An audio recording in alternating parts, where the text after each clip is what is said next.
नमस्कार दोस्तों, बेबाक भाषा में आपका स्वागत है। नया भारत है, नया विधान है। आईपीसी को हमने दरकिनार कर दिया, भारतीय न्याय संहिता लागू हो गई है और शायद मोदी जी ने कभी सपने में भी नहीं सोचा होगा कि जिस तरह से उन्होंने जब संसद में इस पर मुहर लगवाई, विपक्ष को बाहर कर दिया, उसके बाद इसे इतनी कड़ी चुनौती सड़कों पे मिलेगी। जी हां, भारतीय न्याय संहिता को कड़ी चुनौती और पहली चुनौती मिल रही है देश भर की सड़कों से। कश्मीर से लेकर कन्याकुमारी तक हर जगह सड़क जाम है, रास्ता रोको चल रहा है। ट्रक ड्राइवर हो, बस ड्राइवर हो, छोटे बड़े टेम्पो ड्राइवर्स हो, सब के सब इस भारतीय न्याय संहिता के एक प्रावधान से नाराज हैं, नाखुश हैं। जो नया कानून मोदी सरकार लेकर आई है, वे बता रहे हैं इसे लागू करने से उनका जीवन, उनकी रोजी रोटी सब संकट में फंस जाएगी।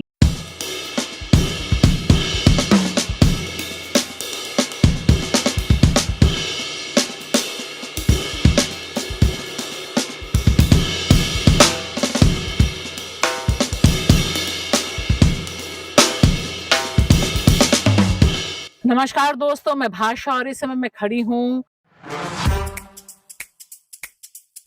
मध्य प्रदेश, उड़ीसा की राजधानी मिजोरम की धरती से, कश्मीर से, हरियाणा की जमीन में, जुहू बीच, मुंबई, हैदराबाद से।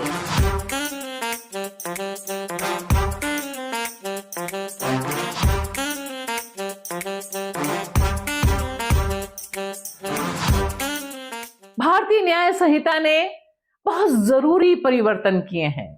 वे जरूरी परिवर्तन सत्ता वर्ग के लिए हैं, यानी रूलिंग क्लास, रूलिंग पार्टी जिस तरह से चाहती थी कि तमाम चीजें उनके मन मुताबिक हों, पुलिस को ज्यादा अधिकार मिले, प्रशासन को ज्यादा अधिकार मिले, हर जनता अधिकार विहीन हो जाए। ठीक वैसे ही जैसे लोकसभा विपक्ष विहीन हो जाए, तकरीबन उसी पैटर्न पर भारतीय न्याय संहिता की पूरी परिकल्पना की गई और फिर उसे लोकतंत्र में बुलडोज कर दिया गया। लेकिन देखिए, जिस कानून का विरोध कर रहे हैं देश भर के लाखों ट्रक ड्राइवर, बस ड्राइवर, वह दरअसल है क्या? ध्यान से देखिए।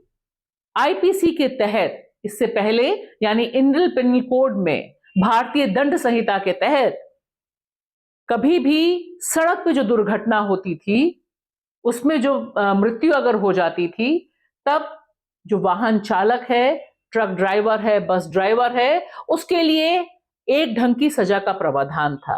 गिरफ्तारी थी, 2 साल तक की सजा थी। लेकिन अब भारतीय न्याय संहिता ने उसमें परिवर्तन कर दिया। उसने कहा कि अब आपको 7 लाख रुपए जुर्माना और 10 साल की सजा होगी। और इसे लेकर पूरे देश के जो ट्रक ड्राइवर हैं, बस चालक हैं, छोटी बड़ी गाड़ियों में, वाहन में सामान ले जाने वाले लोग हैं, वे सब बेतरह परेशान हो गए। मेरी सुनने से पहले सुनिए इस ट्रक ड्राइवर के बारे में, वह क्या बताना चाह रहे हैं। ये सरकार ने नया नियम बनाया, एक कानून, 10 साल की सजा, 10 लाख रुपए जुर्माना। अब आप बताइए ड्राइवर भाइयों, ये गाड़ी मैंने खड़ी कर दी, अब मैं जा रहा हूँ घर। 7,000 की तनख्वाह में 10 लाख रुपए कहाँ से दे पाएंगे आप बताओ। ये गाड़ी है मेरी, ये मंडी में चलती है, आल एमपी चलती है। तो मारेगा ना, ड्राइवर को मजबूरी में आपकी जान बचाने के लिए मारना ही पड़ेगा। तो जान तो नहीं कराएगा, किसी भी जान बूझकर नहीं मारेगा ड्राइवर। सबको देख के चलता है। लेकिन गलती से आने जाने से कभी अचानक हो जाता है ड्राइवर से, तो ड्राइवर वहाँ खड़ा रहेगा तो गुस्सा उसको मार देगी। और देखिए, हमें और आपको, मध्यम वर्ग को, एक सेक्शन को हो सकता है यह लग रहा हो कि ऐसा करने से जो ट्रक ड्राइवर हैं, जो मार कर भाग जाते हैं, हिट एंड रन कर देते हैं, उन सबको सजा मिल सकती है और इस तरह की दुर्घटनाएं कम हो सकती हैं। निश्चित तौर पर हम सब चाहते हैं कि सड़क सुरक्षित हो, लेकिन इन ट्रक ड्राइवरों और बस ड्राइवरों का जो कहना है, उनका कहना है कि जिस तरह की सड़कें हैं, जिस तरह से सड़कों पर एक्सीडेंट्स हो रहे हैं, उसकी जो जवाबदेही सरकार की होनी चाहिए वह तो हो नहीं रही। अब यह बयान देखिए, यह बयान एक ट्रक यूनियन का है। बहुत बुनियादी सवाल उन्होंने उठाया है कि भारतीय न्याय संहिता विश्व स्तरीय कानून की बात कर रही है कि इस तरह के कानून विदेशों में भी हैं, लेकिन वे सरकार बहादुर से पूछ रहे हैं कि सरकार बहादुर, आप इस देश में भी उसी तरह की सड़कों की व्यवस्था कर दीजिए, उसी तरह से ट्रांसपोर्टेशन की व्यवस्था कर दीजिए, उसी तरह से ट्रकों और ड्राइवरों के लिए सुविधाएं मुहैया करा दीजिए।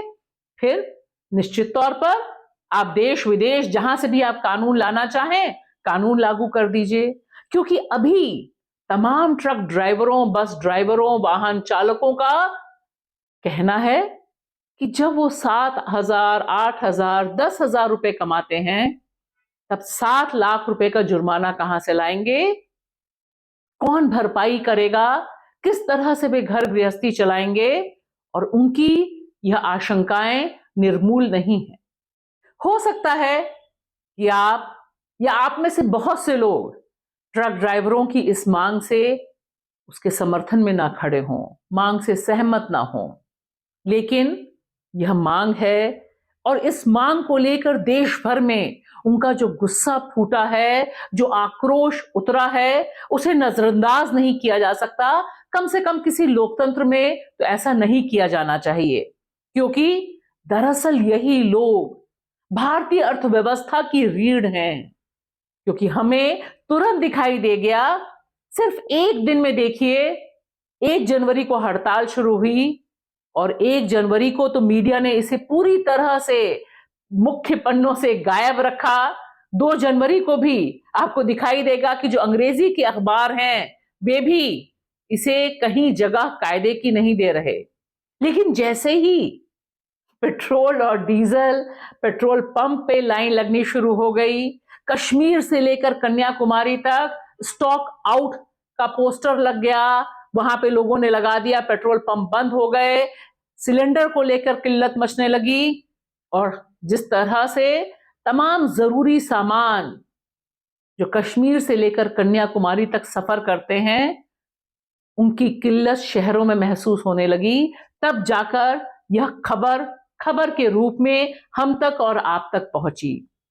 लेकिन इसका जो बेसिक रूल था, जो बेसिक फैक्टर था कि यह इतना बड़ा चेंज जब सरकार बहादुर करने जा रही थी, तो क्या उसने देश भर के जो एसोसिएशंस हैं, जो ट्रक ड्राइवर्स हैं, जो मोटर ड्राइवर्स हैं, उनसे कंसल्टेशन किया, यानी उनसे बातचीत की?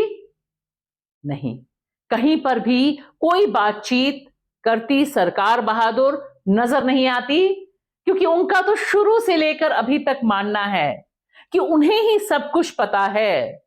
और ये हमने तब भी देखा था जब किसान आंदोलन हुआ था, क्योंकि वह किसान आंदोलन इसी सरकार बहादुर द्वारा लाए गए 3 कानूनों के खिलाफ था। 3 कृषि कानून लाए थे और उस समय सरकार बहादुर यह समझाने की कोशिश कर रही थी कि ये किसान बेचारे कम अकल हैं, इनको समझ ही नहीं आ रहा कि ये उनके भले के लिए हैं।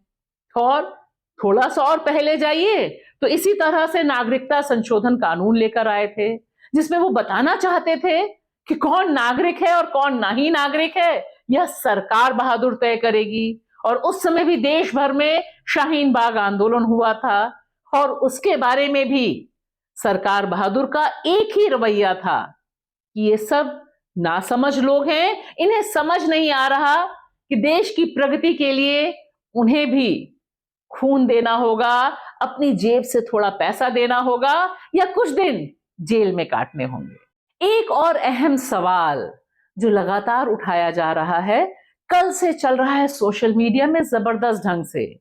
कुछ यूनियन जो ट्रक ड्राइवर्स की हैं या ट्रक मालिकों की हैं, वो बहुत बुनियादी सवाल उठा रही हैं।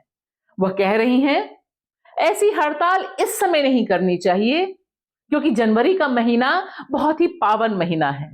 यह महीना रामलला के नाम पर है, राम मंदिर प्राण प्रतिष्ठा होनी है और फिर गणतंत्र दिवस तो है ही, तो फिर क्यों नहीं इंतजार कर लेते ये तमाम ट्रक ड्राइवर्स जो लाखों की तादाद में सड़कों पे उतरे हैं, जिन्होंने ट्रकों की चाबी बंद कर दी है और खड़ा कर दिया है ट्रकों को। लेकिन सबसे बुनियादी चीज वे भूल जाते हैं कि राम मंदिर में प्राण प्रतिष्ठा हो या फिर जो गणतंत्र का उत्सव है, वह सब दरअसल भारतीय नागरिकों के बल पर ही है। यह देश किसी और का नहीं है, यह देश इन ट्रक ड्राइवरों का भी है। मेरा बस एक ही आग्रह है कि जिन्हें देश की इतनी ज्यादा चिंता होती है, देशभक्ति की यह भावना हर आंदोलन में उनमें जोर मारने लगती है, उन सबको यह देशभक्ति की भावना देशवासियों से प्रेम में भी दिखाई देनी चाहिए, वहां पर भी उतरना चाहिए और सरकार बहादुर को उल्टा समझाना चाहिए कि इस समय यह करने के बजाय वे तमाम लोगों से और खास तौर से इस समय ट्रक ड्राइवरों से बात करें, बस ड्राइवरों से बात करें, ट्रांसपोर्ट की जो पूरी की पूरी इंडस्ट्री एक बड़े चेंज के लिए इंतजार कर रही है, उससे बात करें, कम्युनिकेट करें, डायलॉग शुरू करें। और शायद ये जो पूरी की पूरी आर्मी सोशल मीडिया पर है, इस तरह का सुझाव लेकर सरकार बहादुर के पास जाए तो सरकार बहादुर उनकी बात तो कम से कम सुनेगी ही। शुक्रिया।